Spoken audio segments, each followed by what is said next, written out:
Hello and welcome to Industry Spotlight with Creative First. Our guest today is Pritul Kumar, Joint Secretary Films, Ministry of Information and Broadcasting, and Managing Director, National Film Development Corporation. He comes from the 2000 batch of the Indian Railway Traffic Service, a prestigious Group A civil service cadre of the central government. Previously, he was the Executive Director, Computerization and Information Systems at the Railway Board. Pritul, welcome to this discussion. Good morning. What is the focus for the International Film Festival of India this year? So the focus is to uh, retain the USP of the IFI for the content it showcases. So the international content and the Indian content, and you'll be happy to know that we've had the record number of submissions this year, two and a half times the submissions last year. So we've been very busy. The preview committee, the Indian Panorama jury, they have been all very busy in selecting the content, and we have almost finalized and curated the packages. That's what we are working on very very intently, because the films which are celebrated in the festival becomes the heart and core of the festival. So, but along with it, we have also understood that we are sort of enhancing the scope of gala premieres, which was introduced last year. We're also doing a lot of curated master classes from different filming attributes, and also having in conversation with right people, and right discussions to be held, which are of of current interest to people in the film sector. There'll be a IFI Cinemela also organized in a big round in the festival mile, which will be for the larger engagement of people visiting IFI and those who cannot, because last time also we faced that the IFI registrations had to be closed down because of limitation in the numbers uh, on the very first day. So we have realized that there are a lot of people who still want to be a part of IFI or want to celebrate cinema. So this IFI Cinemela will be revolving around the films, around the art, culture, food, craft, and it's going to showcase our Indian cinema there. So not just the delegates, but also the tourists who throng in Goa in the month of November, they'll also be able to visit that. So these are two things, and then in the IFI per se, but then the important component of the business of cinema, which happens along with IFI, that's called the Film Bazaar, is going to be the 16th edition this year, in which we have specifically added a very important component of VFX and a tech pavilion, because we wanted to showcase what the modern technologies of visual effects can actually do to cinema. How can cinema be created with the help of them? So because there are about a lot of filmmakers or the film personalities who visit the film bazaar, they are part of it. We wanted yeah, to expose them to be able to explore what can be done more with utilizing VFX. So all around, it's gonna develop their filming acumen, and thus helping us to produce better and better content.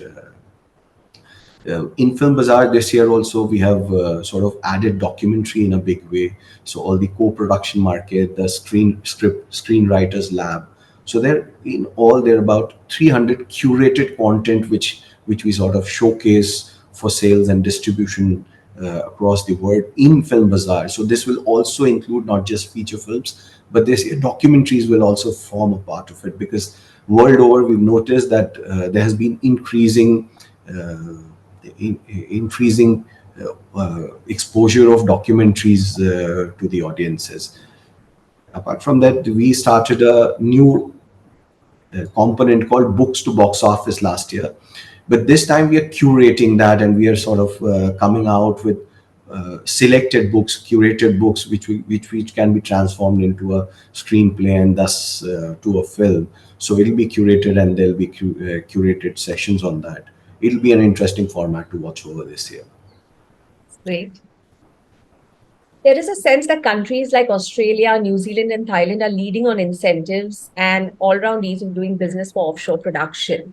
How is the ministry planning to make filming in India attractive for foreign productions while competing with those markets?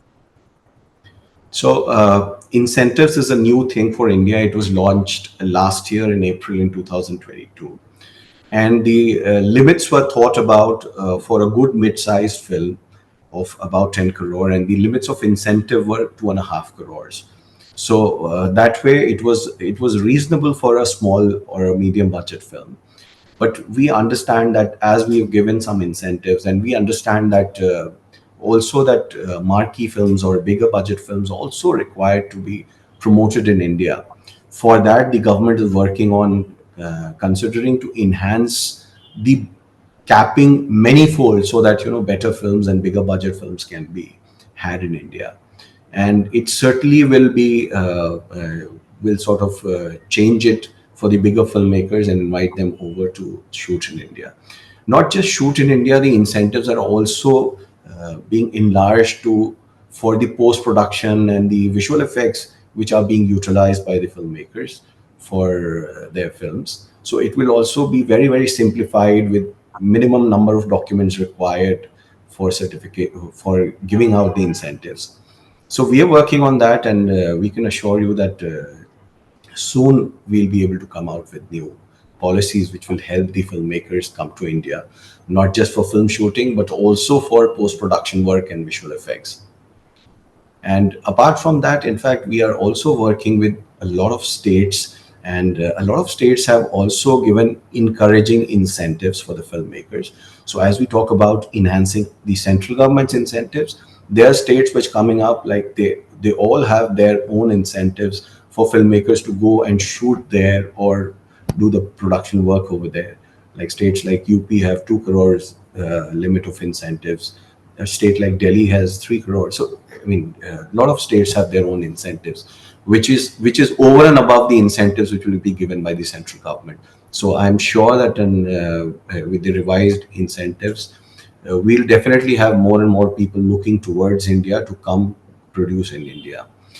One more thing I'd like to mention here, that we are also working on the FFO portal revamp. So FFO is the Film Facilitation Office, which is the single window clearance which we believe for the outside filmmakers. So it not just showcases the shooting locations in India, the production resources in India, but is also is the portal where all the transaction, the processing of the incentives is supposed to take place.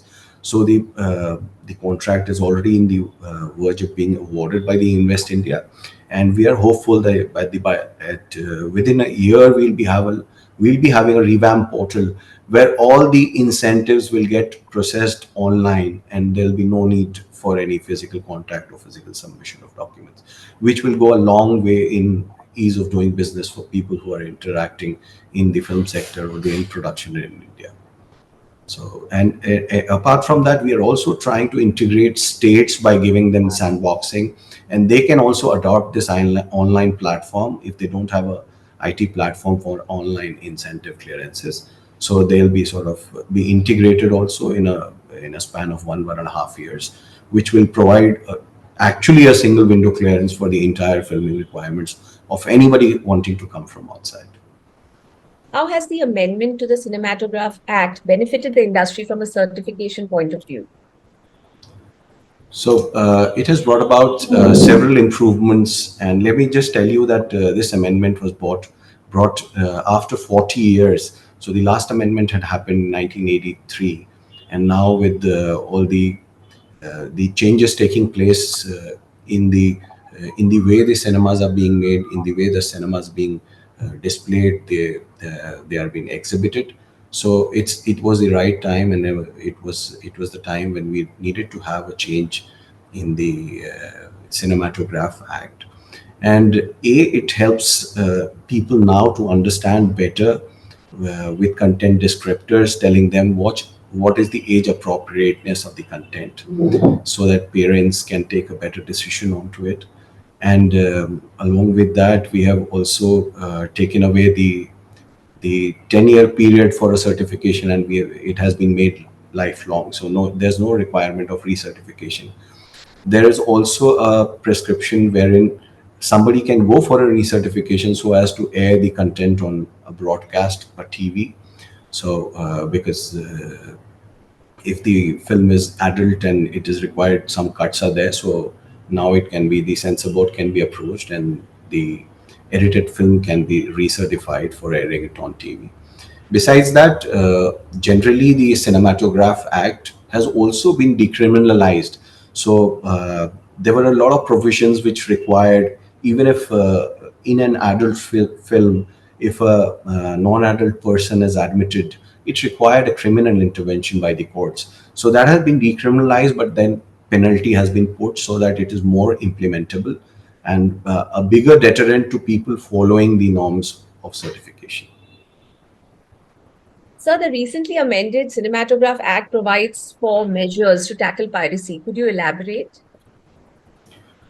So this act recognizes piracy of two levels, which is in itself is a transformative thing. A, it recognizes that the piracy can happen in a cinema theater where the film is getting exhibited by way of camcording in the theaters. So it has, of course, very strict penalties for it, which is minimum punishment of 3 months, extending up to 3 years, or minimum penalty of 3 lakh rupees to up to 5% of the total gross production of the film. So that's one. But then we also realize that most of the piracy is in form of digital piracy today.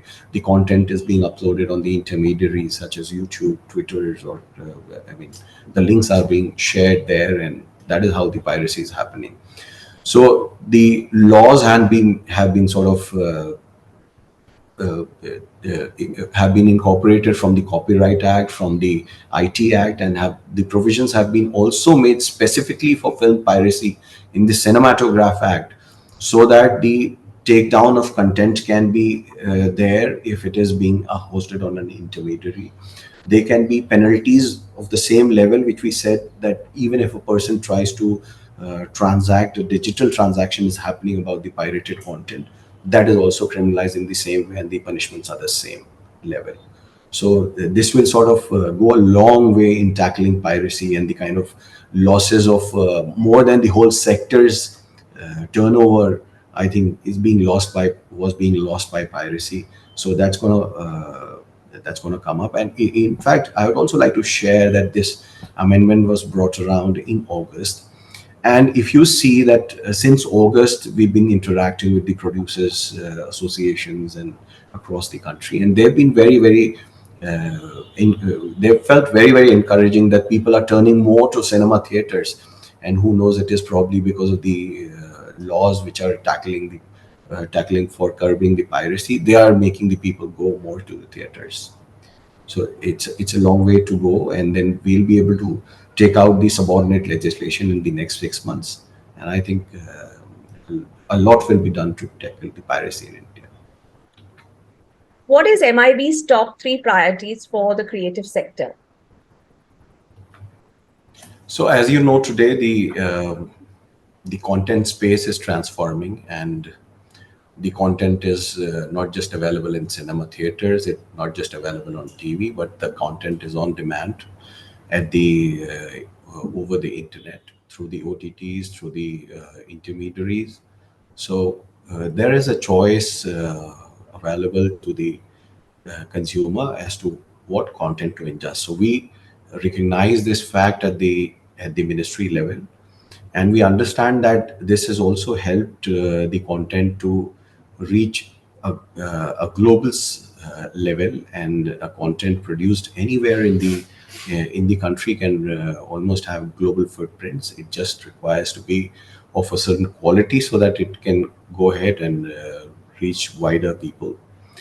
Second, we also recognize that there is, of course, globalization and collaboration happening, and wherein a lot of co-production is happening between countries and various co-producers around the world, because stories are merging, and we are hopeful that because India is already signatory to about 16 co-production agreements with the countries, we are hopeful that we'll be able to leverage that and have more co-productions, wherein not just the incentives will be available for the producers from both the countries. It will also be that they can also access the market of both these countries. They can release the content in both the countries as a national content. So these are the things which we realize, and apart from that, we also realize that it is the transformation is happening from taking the shot to creating the shot. And in this, India is extremely powerful in the sense that the AVGC sector, the animation, visual effects, and gaming and comic sector of India is been coming up very fast and growing very fast in India, because traditionally we have we have good arts, and other than that, the focus has been to use the computers for rendering the arts, which I think they have been able to use it properly.